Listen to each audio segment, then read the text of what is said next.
माता की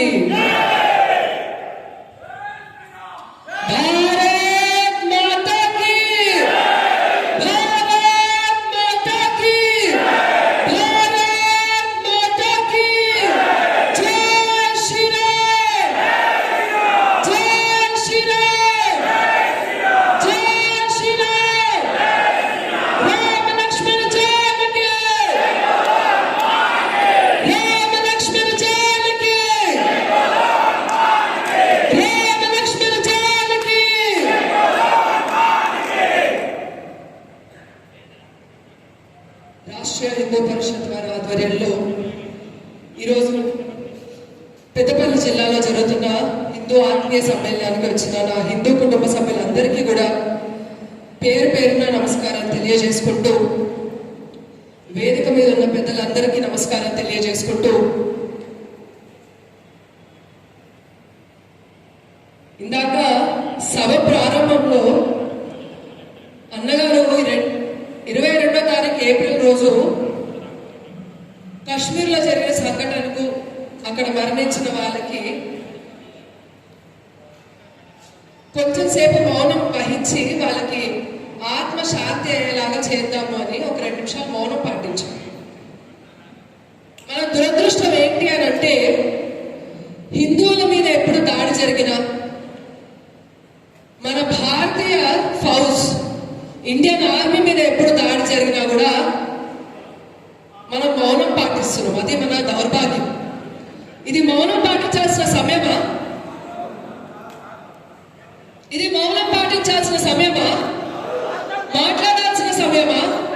విజృంభించాల్సిన సమయమా?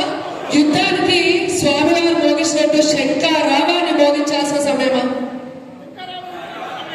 యుద్ధానికి శంఖారావం మోగించాల్సిన సమయం ఆవిర్భవించింది.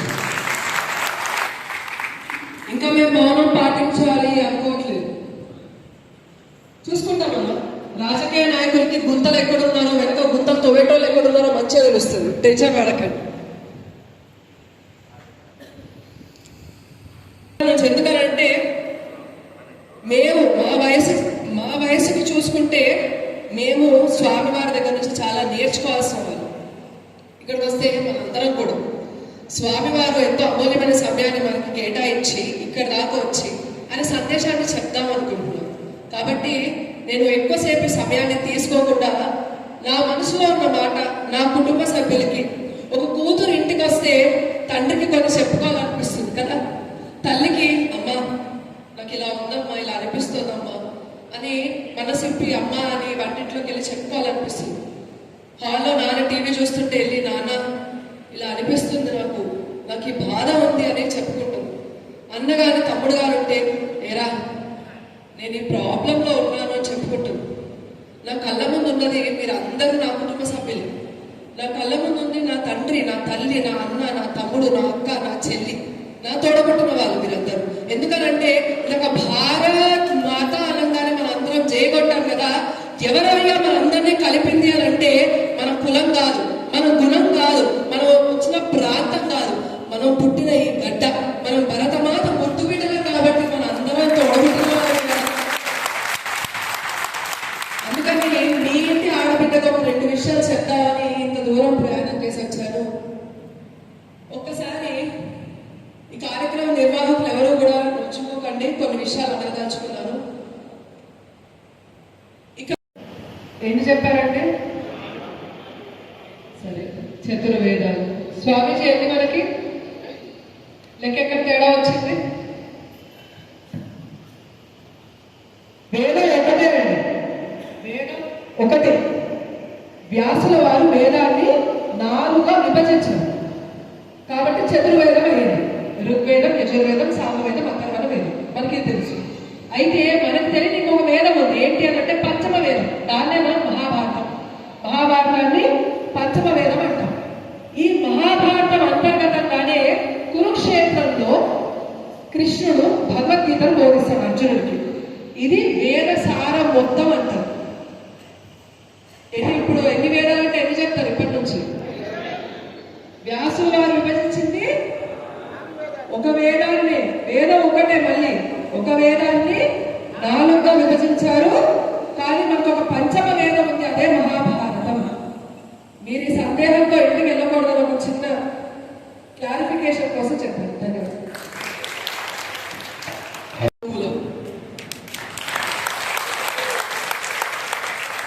హిందూ ఆత్మీయ సమ్మేళనానికి వచ్చి కూడా ఇప్పటికీ కూడా ఓసీ అనగానే చేతులు ఎత్తుతున్నారు, బీసీ అనగానే చేతులు ఎత్తుతున్నారు.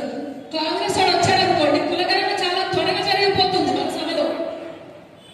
ఎందుకంటే హిందూ అంటే లాస్ట్ ఎత్తారు అందరు, కానీ ఓసీ అనగానే ఫస్ట్ ఎత్తారు.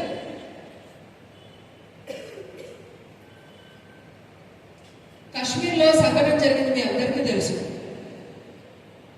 ఓసీఆ అని అడిగి చంపాడా, బీసీఆర్ అని అడిగి చంపాడా, ఎస్సీఆర్ అడిగి చంపాడా, ఎస్టీఆర్ అని చంపాడా? నువ్వు హిందూవా, నువ్వు అల్లా నమ్మవా, నువ్వు కాఫిర్వా, చలో కదా.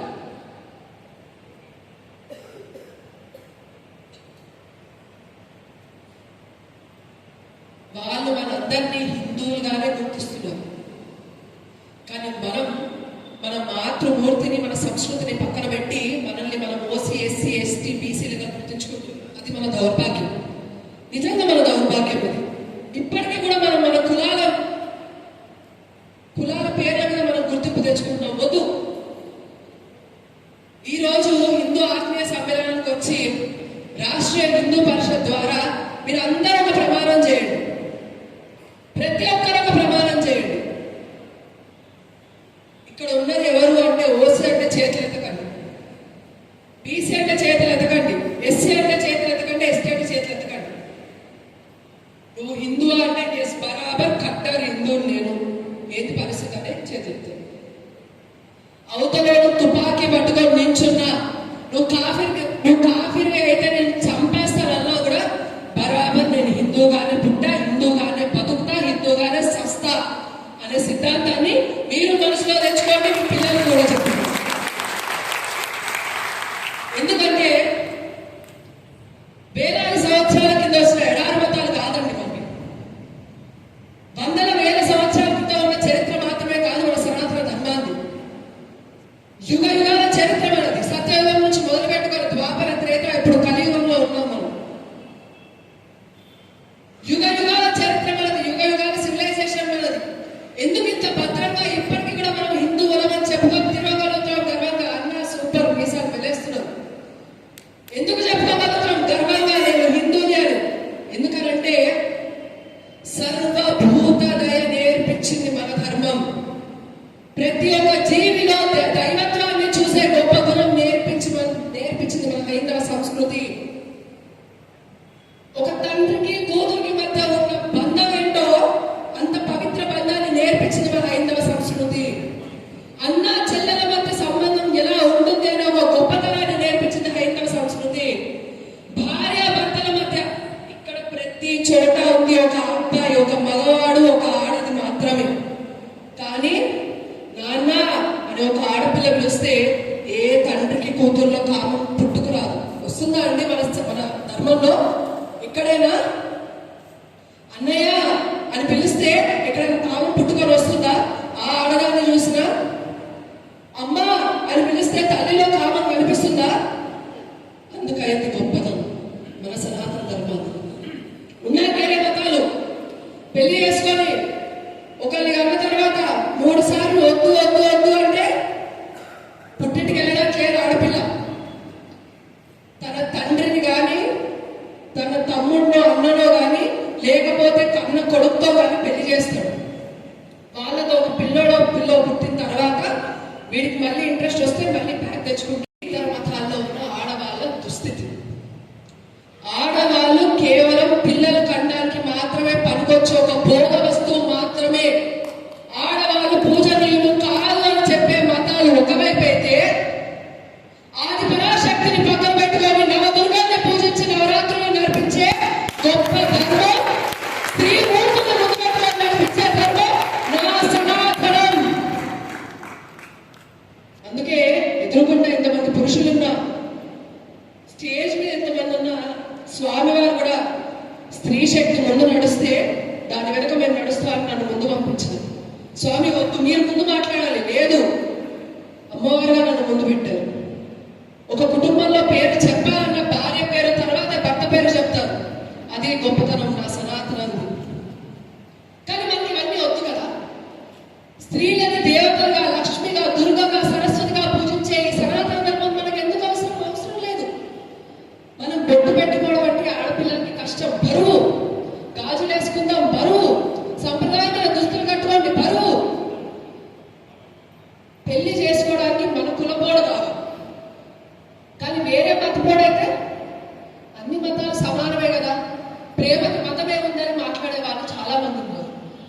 జిహాద్కి గురై ఎంతమంది లక్షలాది మంది ఆడపిల్లలు మటన్ బస్తాలకి మటన్ ముక్కలు నరికినట్టు ఆడపిల్లలు నరికి ఫ్రిడ్జ్ లో పడేస్తున్న, సూట్ కేసులలో ఉడికించిన, బావిలో పడేస్తున్న, మూటలు కట్టిన, ఎన్ని కేసులు ఇక్కడ ఉన్నా పోలీసు అన్నలే చెప్తారు మీకు ఎన్ని కేసులు ఉన్నాయి.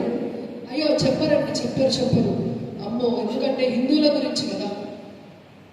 ఎందుకంటే హిందువులు హైందవ సంస్కృతి మాట్లాడితే మనం మతం మాట్లాడిన వాళ్ళు. అదే శుక్రవారం అవ్వగానే రోడ్ల మీద పడి, మోకాళ్ళ మీద పడి, ట్రాఫిక్ జామ్లు చేసి, నో పార్కింగ్ ఏరియా దగ్గర బండ్లు పెట్టి, ఇంత తెల్ల టోపీలు వేసుకొని, తెల్ల దుస్తులు ధరించి, మోకాళ్ళ మీద ఇలా అల్లా అని మాట్లాడే వాళ్ళకి మాత్రం ప్రొటెక్షన్ ఇవ్వడానికి వెళ్తారు. వాళ్ళకి గుండెలో బాధ ఉంటుంది, ఏం చేయలేని పరిస్థితి, దౌర్భాగ్యమైన పరిస్థితి. ఎవరిది? ప్రతి దేశంలో మైనారిటీలుగా ఉన్న వాళ్ళు ఎప్పుడు కూడా కష్టాల్లో ఉంటారు. వాళ్ళకి ఎక్కువ సమస్యలు ఉంటాయి దేశంలో. ఎందుకనంటే వాళ్ళ జనాభా తక్కువ ఉండడం వల్ల వాళ్ళకి కావాల్సిన చట్టాన్ని వాళ్ళ దేశంలో చేసుకోలేని పరిస్థితిలో ఉంటారు కాబట్టి, వాళ్ళ సర్వైవల్ వాళ్ళకి కష్టం అవుతుంది కాబట్టి. కానీ భారతదేశం ఒక్కటి మాత్రమే 200 దేశాల్లో భిన్నంగా నిల్చుంటుంది. ఎందుకంటే మెజారిటీగా ఉంటూ కూడా మన హిందువులం, మన దేవాలయాలు మన కంట్రోల్లో ఉంటాం, మనకి వేద పాఠశాలలు ఉంటాం, మన ధర్మాన్ని నేర్పించే స్కూల్స్ ఉంటాం. మనం రూపాయి ఇస్తే గుళ్ళో ఆ రూపాయి మదర్సాలకు వెళ్తుంది, చర్చిలకు వెళ్తుంది, వాళ్ళ హజ్ యాత్రలు చేసుకోవడానికి వెళ్తుంది. నేను కాశీ యాత్ర చేస్తానంటే నాకు రూపాయి ఇచ్చేవాడు. వాళ్ళ హజ్ యాత్రకి, నా కాశీ యాత్రకి రెండు భక్తి భావానికి సంబంధించిందే కదా. అంత రాజకీయ నాయకులు ఆలోచించేది ఉంటే మరి ఎందుకు ఇవ్వలేదని మీరు ఎందుకు ప్రశ్నించలేకపోయారు? లక్షల కోట్ల రూపాయలు ప్రతి సంవత్సరం మన గుళ్ళ నుంచి ఆదాయం ఎండోర్మెంట్ కొట్టుకోబోతూ, వేలాది గుళ్ళని ప్రతి సంవత్సరం మాయం చేసుకుంటూ పోతూ, ఆ భూములు అమ్మేసుకొని ఆ డబ్బులతో రాజకీయాలు నడిపిస్తూ పబ్బాలు గడిపే రాజకీయ నాయకులకి ఇంకా మనం మద్దతు తెలుపుతూనే ఉన్నాం కదా. అదే మన గుళ్ళు మన కంట్రోల్లో ఉంటాయి. మన పిల్లలకి లక్షల కొద్ది ఫీజులు కట్టుకుంటూ అప్పులు చేసుకొని, అప్పుల భారం నెత్తి మీద వేసుకొని పిల్లల్ని చదివించుకున్న దౌర్భాగ్యం మనం పట్టేదా? ఊరికొక స్కూల్ మనం కట్టించుకోలేమా? ప్రైవేట్ హాస్పిటల్కి వెళ్ళి లక్షలాది డబ్బులు తగలబెడుతున్నాం. మన ఆదాయ సొమ్ముతో ఒక్క హాస్పిటల్ ఊరికి మనం కట్టించుకోలేమా?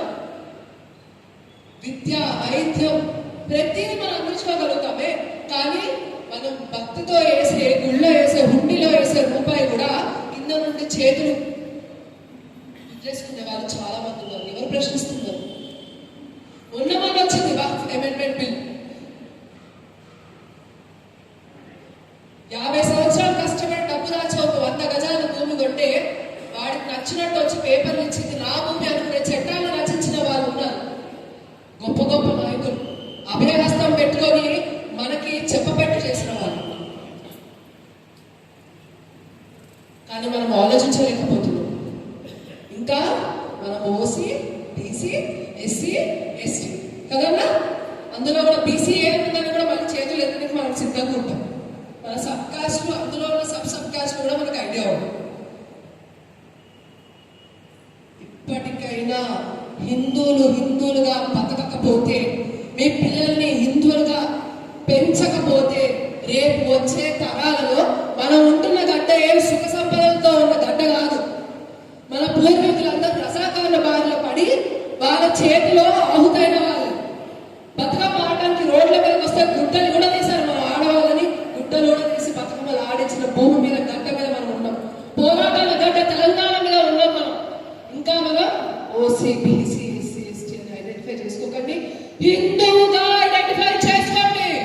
హిందూ గర్వంగా చెప్తాం, నేను హిందూ, నేను హిందూ, నేను హిందూ. పొద్దున్న లేచ పచ్చాలనుకోండి, రాత్రి పడుకున్నప్పుడు పచ్చాలనుకోండి, నేను హిందూ హిందూ హిందూ హిందూ అని ఒకటి 1000 సార్లు పిల్లల్ని చెప్పండి. అరే నేను హిందూగా కన్నానురా, హిందూగా బ్రతుకు, హిందూగా సావు అని.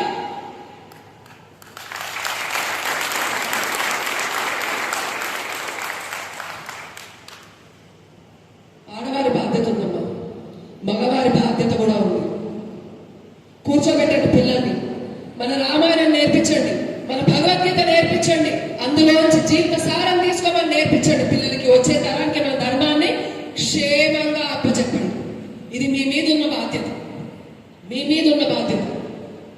నేనే కాదు, నాతో పాటు నా బిడ్డ కూడా చెప్పడానికి వచ్చాడు మీ అందరికీ. నా కడుపులో నా బిడ్డ కూడా చెప్పడానికి వచ్చాడు. హిందూగా పుడతా, హిందూగా బతుకుతా, మా అమ్మ చెప్పినట్టు హిందూగా సస్తా. గర్భ సంస్కరణ ఎప్పటి నుంచో మొదలు పెట్టాలని తిప్పుతున్నా వాటిని కూడా నేను. చెప్పండి అమ్మా, ప్రతి ఒక్కరికి చెప్పండి, హిందూగానే బతకండి. నాకు ఇంత గొప్ప అవకాశం ఇచ్చినందుకు ధన్యవాదాలు చేస్తున్నాను.